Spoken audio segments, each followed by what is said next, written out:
Some of the most popular rides in Walt Disney World integrate spectacular interactive elements that literally changed the game from a passive rider experience to one that's fully immersive and makes people riding integral to the storytelling and ride experience.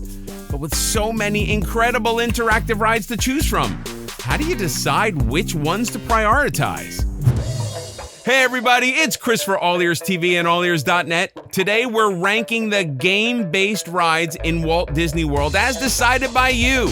We pulled these reviews and ratings straight from AllEars.net to help you decide which of these rides gets extra points for waking up your family's competitive spirit and which ones miss the target.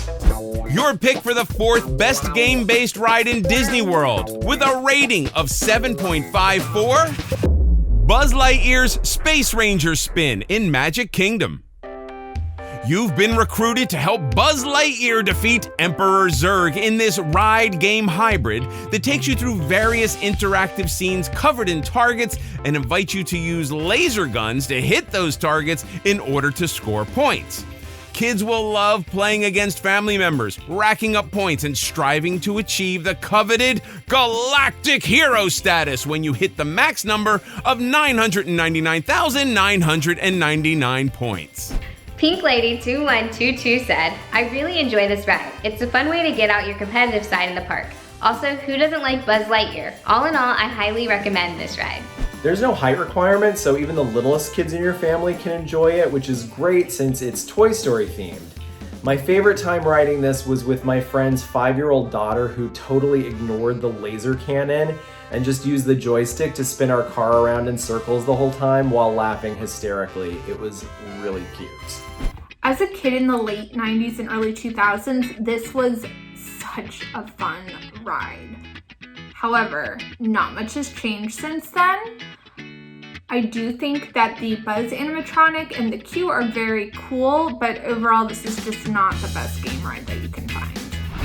In fact, a number of your reviews did mention how dated this ride felt. A reviewer named Ursula Love said, "Love this ride, fun, interactive, always a must-do with the family. That being said, could use some TLC. Sometimes the lasers don't seem to work properly. Needs sprucing up." Other reviews really stood up for this ride, including an anonymous reviewer who said, "Time to compete with the family. This ride has a cool line area where you see Buzz, but when you're in the rocket, time to shoot the evil Emperor Zurg and some aliens." And another anonymous reviewer went as far as to say, "The amount of disrespect this ride has been getting lately is completely unacceptable. I will not hear any negative comments or reviews about this ride. This ride is really fun. Do you understand me, you haters?" Obviously, this attraction features my main man, Buzz Lightyear, so I'd never want to speak poorly about him. But I do wish you could pick up the guns and aim like you can at the Disneyland version or at Alien Attack over at Universal Orlando. It's kind of hard to see where you're aiming on this one. Pro tip, to really impress your friends and family, check out the article at AllEars.net in the description of this video. It'll tell you all the targets you can hit to get the maximum amount of points. The pros. You said this ride was great for the whole family since it takes you on a nice, easy ride which you can choose to make a little more intense by spinning your vehicle. You get some really cool photos on this one, looking up while holding your blaster. The blaster is straightforward to use and actually shoots laser light, so you can see exactly where and what you're shooting. The cons. Some of your reviews mentioned this ride's blacklight artwork needed some TLC. The lines for this can get long, which means some might argue it isn't worth the experience you get. While families with small children will love that they can all play together, adults may find themselves feeling a little bored on this one. Though, my little one discovered how to spin the car, so this was kind of like teacups in blacklight for me. And your pick for the third best game-based ride in Disney World with a rating of 7.97. Millennium Falcon Smuggler's Run in Hollywood Studios. Ride in the famous cockpit of the Millennium Falcon as either a pilot, engineer, or gunner, and earn points as you complete a mission with real-time on-the-job training provided by Hondo Anaka himself as he guides you through the process of obtaining and delivering valuable items to his clientele. Whether your mission is a success or a failure is completely up to you and your crew, as you learn the hard way if you have what it takes to man the iconic Millennium Falcon. LJ Toom said, I wish you could practice before riding. I have only ridden once and I was definitely not good at being a pilot. Some practice would have been nice. I'm also taking points for not having Han and Chewie as part of this attraction. I understand why, but they're my favorite. Out of all the rides on this list, this is the one that is most dependent on the position you get, which I say as someone who has gotten the engineer more times than not. I do think, however, that no matter what, it is so worth going on just for the queue alone. You get to go into what I call the living room of the Millennium Falcon, and that experience alone, even if you're not a huge Star Wars fan, it is completely unique and so special. Okay, I'm the rare person who likes to be the gunner on this one. My favorite time riding this was with my friends who were riding for the first time and were piloting. They had no idea what was going on, and we couldn't stop laughing the whole time. It was really fun. Not everyone who wrote a review loved this ride. A reviewer named Talk About Stank said, one of the more disappointing rides that I have been on. I think the reason I don't like it is because I had great expectations for a ride that is supposed to fulfill the dream of piloting the Millennium Falcon. The simulation is very limited, though, to ensure that you follow the plot line, which is what is so sad. You still need to ride it once, I would say, just for the line. A reviewer named Lucinda added, this is a pretty good ride, but it's basically a video game.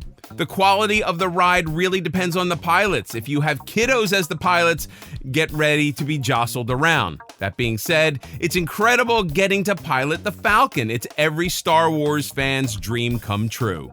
I think Millennium Falcon Smuggler's Run is very cool if you're a Star Wars fan, particularly in the queue and just the idea of going into the Millennium Falcon. That said, there's not a lot of re-rideability the same way these other attractions have it. Sure, you can be the different positions, but the adventure stays the same. So from a game point of view, it's kind of the same every time. The pros. This is one of the rides where some think the queue's theming is actually better than the ride itself, with a pre-show starring the animatronic Hondo Anaka that will seriously blow you away, and a recreation of the holochess board. Every passenger plays a role in the outcome of the game, and the variables play out real time in this impressive feat of gaming technology. This is a Star Wars ride and game. Fans of the franchise will love being immersed, and newbies will appreciate the level of detail that went into creating a world that's clearly not our own. The cons: if you're traveling with a group of 7 or more, your party will have to be split up. This is consistently among the longest waits in Hollywood studios. If you end up on this ride with people from another travel party and you aren't one of the pilots, prepare for a little disappointment unless you really like pushing buttons. The second best game-based ride in Walt Disney World, according to your reviews, with a rating of 8.61. Test Track in Epcot. We know what you're thinking. Test Track is not a game-based ride. Well, hear us out. When Test Track opened in 1999, it featured a crash test dummy theme. According to the ride's backstory, you were invited into a GM testing facility to experience the process of safety testing their cars firsthand. When a new version of the ride debuted in 2012, the crash test theme was replaced with a Chevrolet design studio theme, allowing guests to design their own car of the future and test it on a sim car, competing with other passengers over who designed the best car overall. That's why we're including it today, since many of your reviews mentioned this sense of competition being a reason you love this ride. Megan Ray said, this ride is so much fun. You get to design a car and compete against your family while also experiencing the fastest ride in Walt Disney World. If you love fast rides, this is the one for you. We went during COVID when you couldn't design your car, which took away from some of the fun of it. Wasn't worth the wait without the design studio. I don't love Test Track personally, but you know who does? Little kids. This was one of my nephew's favorite rides that he did, partly because it's a car and he's a 5-year-old boy, but partly because he and I designed a better car than his older brother and his mom. So I think this one definitely has a target audience. This is a great ride for kids. I know that being able to test out and create your own car is just a really fun and exciting element. Plus, it does get up to 64.9 miles per hour during its fastest section, and that makes it the fastest ride in Disney World, which is pretty cool street cred to have, especially for an Epcot ride. Now, a number of your reviews mentioned that you missed the original version of this ride, and we get it. A reviewer named Heartbreak Chris said, "In my opinion, it's not as fun as the original version. Although the physical track did not change, the original queue and original story were more entertaining. However, the current version is still very thrilling, and don't forget, this is the fastest ride in Walt Disney World." Dr. Seeker's Dino Puppet added, "If this was still the OG test track, it would be a 10. I miss the hot, cold, and acid rooms more than literally anything in the world. Back when I could see what was happening and it was Crash Test Dummy themed, it was amazing. Now it feels disorienting with all the darkness and neon and much less inviting. The design your own virtual car thing doesn't do it for me." Still, some of you say you love this version of the ride, with an anonymous reviewer saying, "My favorite ride! You get to design your car and compete it? Awesome!" While I did love that original version of Test Track, I think the Design Center theming is really cool. And when we get to the stretch where it reaches 64.9 miles per hour, it always surprises me how thrilling it really is. I love Test Track. The pros. As the fastest ride in Disney World, you'll catch some actual thrills on this one. You compete by designing a car, not by shooting a weapon, making this the only ride of its kind on today's list. You'll find yourself in a simulated reality full of neon colors, projectors, and lasers. The cons, this is the longest line in Epcot. You're going to find yourself putting in some serious time to be able to ride this, but it's the only classic thrill ride currently available in Epcot. Your reviews mentioned loving the former Test Track Dummies theme, and we miss it, despite liking the addition of the Design Center. If lightning is detected nearby, this ride has to close down due to the section that goes outdoors. And since daily thunderstorms are normal for much of the year in Central Florida, it closes a lot. And your pick for the best game-based ride in Disney World with a rating of 9.39 is Toy Story Mania in Hollywood Studios. This interactive 4D ride is located at 3 Disney theme parks: Disney California Adventure at the Disneyland Resort, Tokyo Disney Sea at Tokyo Disney Resort, and of course, Disney's Hollywood Studios at the Walt Disney World Resort. Guests wear 3D glasses themed as Carnival Games goggles and ride on a spinning ride vehicle that travels through a virtual environment based on classic Carnival Midway games featuring characters from the Disney Pixar Toy Story franchise. Ashbake330 said, "Such a cool game ride. Very easy to play, unlike Buzz Lightyear Space Ranger Spin in Magic Kingdom. Do not waste energy on practice round. Your arm will be so sore. I love the Mr. Potato Head animatronic. The walls walking out of the queue are great for selfies." No matter how many times I've been on Toy Story Mania, I get off of this ride just giggling like a little kid. It is so much fun. It is a complete workout for your arm. And also, I'm here to say again that the queue is incredible. It is so well themed, and my personal favorite part might be the fact that it has these giant string lights because you're supposed to be the size of a toy, and it looks just really awesome. This is the favorite ride of one of my best friends, and I love how much she loves it.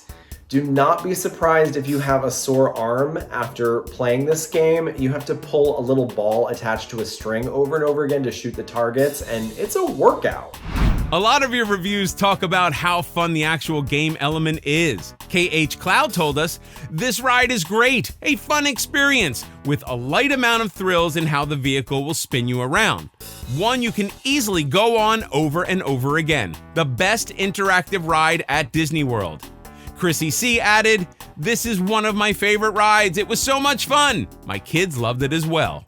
Yes, I absolutely agree that Toy Story Mania is the best of the game-based rides at Walt Disney World. There's a ton of rewritability because you can keep trying to shoot different targets and trigger different things. I also like to bet my friends and family who's going to win when I play this. Maybe a drink, maybe a Mickey bar. Let's just say I don't pay for a lot of snacks in Hollywood Studios. The pros. The addition of the 3D imagery turns up the thrill level just enough to make this one really fun, but still without a height requirement. It's an immersive queue, and okay, we said the same thing about Smuggler's Run, but this one is Toy Story themed, and there's even a potato head animatronic that is totally amazing. Even more so than the other rides we talked about today, the game element of this ride itself is irresistibly fun. A reviewer named Cassidy Roberts said, "Love this ride. I am super competitive, so I love going several times with my family. Could do this ride all day." The cons? While not as long as Slinky Dog Dash next door, these lines still get super long depending on the time of day. If you aren't a fan of 3D, wearing 3D glasses, or have an eye condition that prevents you from seeing 3D, you'll have a hard time with this as everything visual is in 3D. You've got to pull a little string repeatedly to play this game, and for some, it may cause some arm pain. And that does it for your ranking of the game-based rides in Disney World. What did you think of this list? Did your favorite game ride hybrid make it to the top of this list, or did you feel like your fellow reviewers got the ranking all wrong? Well, head over to AllEars.net and leave your reviews for everything Disney parks related, hotels, restaurants, rides, and more. You have the power to change this list right now by leaving your own review. And who knows, your opinion may be included in a future episode. If you like this video, please go ahead and click on that thumbs up. Be sure to stay tuned to All Ears TV and AllEars.net for more Disney news. Follow us on Instagram at AllEars.net. New to the channel? Check out our other All Ears videos right here. And then please subscribe to AllEars.net. Clang the little notification bell and you immediately get notified when we post a new video. You won't miss anything. This is Chris for All Ears TV. See you next time.